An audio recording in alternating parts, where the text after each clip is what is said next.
Hello guys, ഇന്ന് നമുക്ക് വളരെ ഈസി ആയിട്ട് ഒരു പാവയ്ക്ക തേയിൽ വെക്കാം. പാവയ്ക്ക സ്ലൈസായിട്ട് അരിഞ്ഞത്, പിന്നെ കുഞ്ഞുള്ളി, പിന്നെ പച്ചമുളക്, ഇതെല്ലാം കൂടെ എടുത്ത് നമുക്ക് ഓയിലിൻ്റെ അകത്തിട്ട് ഒന്ന് സോട്ട് ചെയ്ത് എടുക്കണം. നമുക്കൊരു ലൈറ്റ് ബ്രൗൺ കളറിലേക്ക് അടുക്കുമ്പോഴത്തേക്കും തന്നെ നമുക്ക് അത് എണ്ണയ്ക്കകത്തുനിന്ന് കോരിയെടുക്കാം. അതിനുശേഷം നമുക്ക് വേണ്ടതെന്ന് പറഞ്ഞാൽ തേങ്ങയാണ്.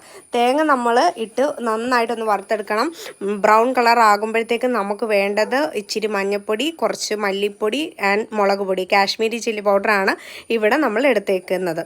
അപ്പം ഇതെല്ലാം കൂടെ എടുത്തൊന്ന് സോട്ട് ചെയ്തതിന് ശേഷം നമുക്ക് അരപ്പ് റെഡിയാക്കണം. അതിന് വേണ്ടി നമ്മൾ ഈ എടുത്ത മിക്സ്ചർ എല്ലാം കൂടെ ഒരു മിക്സിയുടെ ജാറിലിട്ട് കുറച്ച് വെള്ളം കൂടെ എടുത്ത് നമുക്ക് അരച്ചെടുക്കാം. ഇതെന്ന് പറയുന്നത് വാളംപുള്ളിയുടെ വെള്ളമാണ്.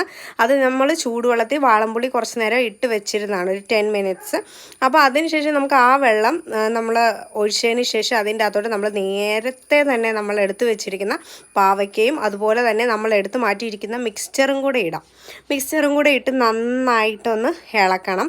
നമുക്ക് വേണമെന്നുണ്ടെങ്കിൽ നമുക്ക് കുറച്ച് വെള്ളം ആഡ് ചെയ്ത് എടുക്കാം. ചിലർക്കൊക്കെ ഈ തീയലിൻ്റെ കൺസിസ്റ്റൻസി എന്ന് പറഞ്ഞാൽ ചിലർക്കൊക്കെ ഭയങ്കര ലൂസായിട്ടുള്ള കൺസിസ്റ്റൻസിയാണ് ഇഷ്ടം. ചിലർക്ക് എന്നാൽ കുറച്ചുകൂടെ തിക്കായിട്ടുള്ള ഒരു കുറുമ ടൈപ്പുള്ള കൺസിസ്റ്റൻസിയിൽ എടുക്കാനാണ് ഇഷ്ടം.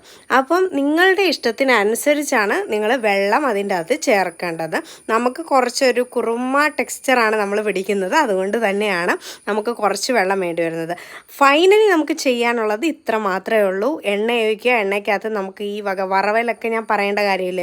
സാധാരണ എല്ലാ കറിയിലും ഉപയോഗിക്കുന്ന സംഭവങ്ങളൊക്കെ തന്നെ ഇട്ട് നമുക്ക് വറുത്തെടുക്കാം. എണ്ണ കൂടുതൽ വേണമെങ്കിൽ യൂസ് ചെയ്യാം. നമ്മൾക്ക് എണ്ണ കുറച്ചൊരു തീയൽ വെക്കാനാണ് നമ്മളിവിടെ, കാരണം ഹെൽത്തിൻ്റെ ഇതെല്ലാം കൂടെ നോക്കിയിട്ട് അങ്ങനെ വെക്കാൻ, ഹെൽത്തി ആയിട്ടുള്ള തീയൽ വെക്കാനാണ് നോക്കിയത്.